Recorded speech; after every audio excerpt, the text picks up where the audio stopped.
Suzuki SV650 review and price 2017.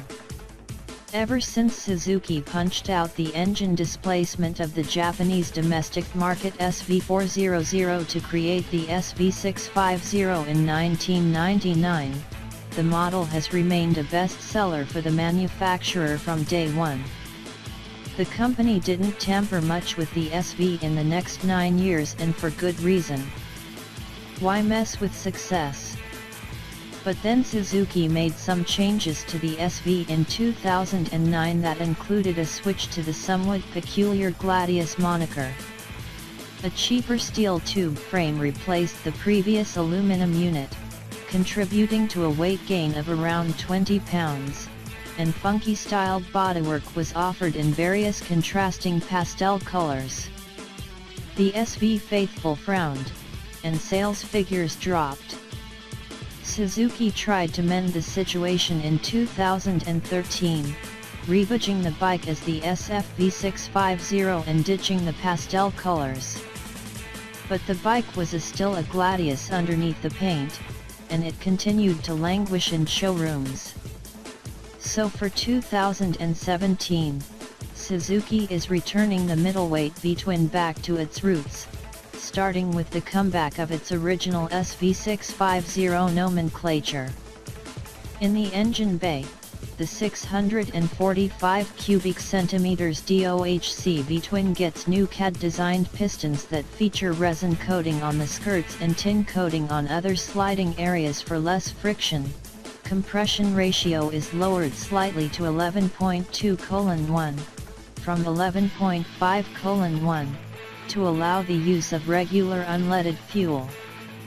The SDTV EFI 39mm throttle bodies get new long-nosed, 10-hole injectors for better fuel atomization, with a new low RPM assist feature that opens the throttle plate slightly when the clutch begins to be engaged to help avoid stalling from a dead stop.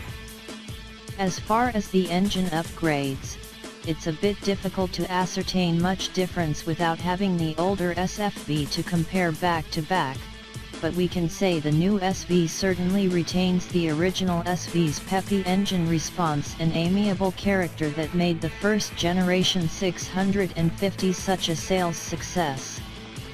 There's plenty of low-end and mid-range power to zip you out of turns or pass traffic, and that power continues climbing in a nice top-end rush that eventually begins to drop off around 9,000 RPM.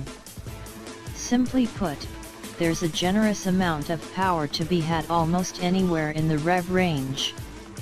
And that's a good thing, because the bar graph tachometer in the new all-LCD instrument panel, similar to the 2016 GSX-R 1000 unit, is hard to read at a glance. Flicking the new SV into the first set of canyon corners reveals that same nimble yet planted handling feel that endeared the original bike to so many club racers and novice street riders alike. Despite the suspension's minimal adjustability, the spring and damping rates are well chosen, keeping the chassis nicely under control at a rapid pace in the twisty pavement sections without being too stiff at lower speeds on imperfect urban tarmac. Speaking of comfort, the new SV retains the original's excellent ergos, and we had no complaints after a full day spent in the saddle. Thanks for watching.